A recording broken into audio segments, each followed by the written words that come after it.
ಇನ್ನು ರಾಜ್ಯ ಬಿಜೆಪಿಯ ಕಥೆ ಮತ್ತದೇ ವ್ಯಥೆ. ಅಸಮಾಧಾನ ಮುಗಿಯುವ ಲಕ್ಷಣಗಳಿಲ್ಲ, ಅಸಮಾಧಾನ ಜಾಸ್ತಿ ಆಗ್ತಾನೆ ಇದೆ. ರಾಜ್ಯಾಧ್ಯಕ್ಷರ ಆಯ್ಕೆ ಅದರ ವಿಚಾರದಲ್ಲಿ ಈಗಾಗಲೇ ಅಸಮಾಧಾನ ಇದೆ. ಜಿಲ್ಲಾಧ್ಯಕ್ಷರ ಆಯ್ಕೆ ಆಯಿತು, ಅದಕ್ಕೂ ಕೂಡ ಎಡವಟ್ಟು ಮಾಡಿಕೊಂಡಿದ್ದಾರೆ.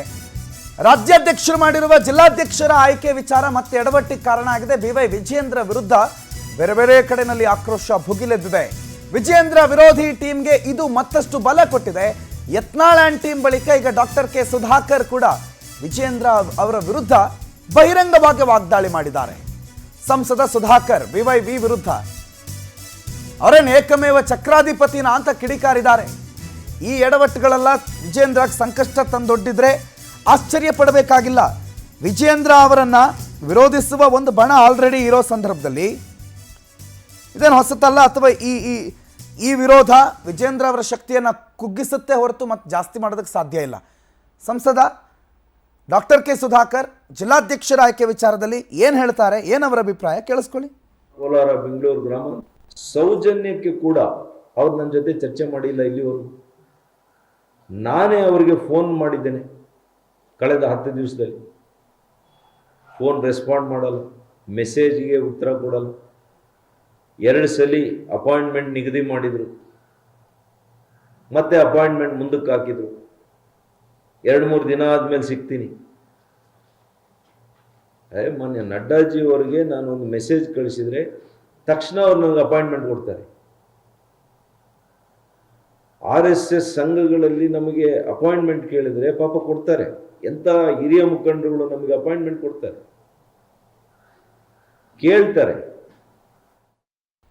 ಆನಂದ್ ಬಗ್ಗೆ ಹೆಚ್ಚಿನ ಮಾಹಿತಿ ಕೊಡ್ತಾರೆ, ನೇರ ಸಂಪರ್ಕದಲ್ಲಿ ಜಾಯ್ನ್ ಆಗಿದ್ದಾರೆ. ಆನಂದ್, ಬಿಜೆಪಿಯಲ್ಲಿ ಪದೇ ಪದೇ ನಡೀತಾ ಇರುವಂಥ ವಿದ್ಯಮಾನಗಳು ಬಿಜೆಪಿ ಮತ್ತೆ ಮತ್ತೆ ಹೊಡಿತಾ ಇದೆ ಹೊರತು ಒಂದಾಗೋದಕ್ಕೆ ಸಾಧ್ಯ ಇಲ್ಲ. ವಿಜಯೇಂದ್ರ ಅವರ ವಿರುದ್ಧ ಈ ಏನು ಬಿಜೆಪಿ ನಾಯಕರೆಲ್ಲ ಒಂದಾಗಿರೋದು ಎಲ್ಲ ವಿಜಯೇಂದ್ರ ಅವರ ಸ್ಥಾನಕ್ಕೆ ಸಂಕಷ್ಟ ಅಲ್ವಾ? ಅದನ್ನು ತಿಳಿಯದೆ ವಿಜಯೇಂದ್ರ ಇಂಥ ಹೆಜ್ಜೆಗಳನ್ನು ಇಡ್ತಿದ್ದಾರೆ. ಖಂಡಿತವಾಗ್ಲೂ ಪ್ರಣೀತ್, ಪ್ರಮುಖವಾಗಿ ಶ್ರೀರಾಮುಲು ಅವರು ಆಕ್ರೋಶವನ್ನು ಹೊರ ಹಾಕಿದ ಬಳಿಕ ಈಗ ಒಬ್ಬೊಬ್ಬರೇ ನಾಯಕರು ವಿಜಯೇಂದ್ರ ವಿರುದ್ಧ ತಿರುಗಿ ಬೀಳ್ತಾ ಇರ್ತಕ್ಕಂಥದ್ದು. ಪ್ರಮುಖವಾಗಿ ನಿನ್ನೆ ಅಷ್ಟೇ ಚಿಕ್ಕಬಳ್ಳಾಪುರ ಸಂಸದರಾಗಿರ್ತಕ್ಕಂಥ ಡಾಕ್ಟರ್ ಕೆ ಸುಧಾಕರ್ ಅವರು ವಿಜಯೇಂದ್ರ ವಿರುದ್ಧ ಹಿಗ್ಗಾಮುಗ್ಗಾ ವಾಗ್ದಾಳಿಯನ್ನ ನಡೆಸಿರ್ತಕ್ಕಂಥದ್ದು. ಪ್ರಮುಖವಾಗಿ ಅವರು ಪಕ್ಷವನ್ನ ಅವರ ಆಸ್ತಿ ತರ ನೋಡ್ತಾ ಇದ್ದಾರೆ, ಜೊತೆಗೆ ಅಡ್ಡದಾರಿ ಮೂಲಕ ಅವರು ರಾಜ್ಯಾಧ್ಯಕ್ಷರಾಗಿದ್ದಾರೆ ಅನ್ನೋ ವಿಚಾರವನ್ನ ಪ್ರಸ್ತಾಪ ಮಾಡಿದ್ದಾರೆ. ಜೊತೆಗೆ ಚಿಕ್ಕಬಳ್ಳಾಪುರ ಜಿಲ್ಲಾಧ್ಯಕ್ಷರ ನೇಮಕ ವಿಚಾರದಲ್ಲಿ ತಮ್ಮನ್ನ ಸೋಲಿಸ್ತಕ್ಕಂಥ ಮತ್ತೆ ಸೋಲಿಸಲು ಪ್ರಯತ್ನ ಪಟ್ಟಂತ ಒಬ್ಬ ನಾಯಕನಿಗೆ ಗಾಳವನ್ನ ಹಾಕಿದ್ದಾರೆ. ಈ ವಿಚಾರವನ್ನು ಅವರಿಗೆ ತಿಳಿಸೋದಕ್ಕೆ ಫೋನ್ ಮಾಡಿದ್ರೆ ಫೋನ್ ಅನ್ನ ರಿಸೀವ್ ಮಾಡೋದಿಲ್ಲ. ಹಾಗಾಗಿ ಅವರು ಚಕ್ರಾಧಿಪತಿ ಅಂದ್ಕೊಂಡಿದ್ದಾರೆ ಅನ್ನೋ ಒಂದು ಮಾತನ್ನ ನೇರವಾಗಿ ಹೇಳಿರ್ತಕ್ಕಂಥದ್ದು. ಈ ವಿಚಾರದ ಬಗ್ಗೆ ಈಗಾಗಲೇ ಹೈಕಮಾಂಡ್ ನಾಯಕರ ಗಮನಕ್ಕೂ ಕೂಡ ಸುಧಾಕರ್ ಅವರು ತಂದಿರ್ತಕ್ಕಂಥದ್ದು. ಪ್ರಮುಖವಾಗಿ ವಿಜಯೇಂದ್ರ ಅವರು ತಮ್ಮ ನಡವಳಿಕೆಯನ್ನ ಬದಲಾವಣೆ ಮಾಡ್ಕೊಳ್ಬೇಕು, ಇಲ್ಲದಿದ್ರೆ ರಾಜ್ಯಾಧ್ಯಕ್ಷರ ಬದಲಾವಣೆಯನ್ನೇ ಹೈಕಮಾಂಡ್ ನಾಯಕರು ಮಾಡಬೇಕು ಅನ್ನೋ ಒಂದು ಒತ್ತಾಯವನ್ನ ಮಾಡ್ತಾ ಇದ್ದಾರೆ. ಒಟ್ಟಿನಲ್ಲಿ ಪದೇ ದಿನೇ ದಿನೇ ವಿಜಯೇಂದ್ರ ಅವರ ವಿರುದ್ಧ ವಿರೋಧಿ ಬಣ ಏನಿದೆ ಇವರು ತುಂಬಾ ಆಕ್ಟಿವ್ ಆಗ್ತಾ ಇರ್ತಕ್ಕಂಥದ್ದು.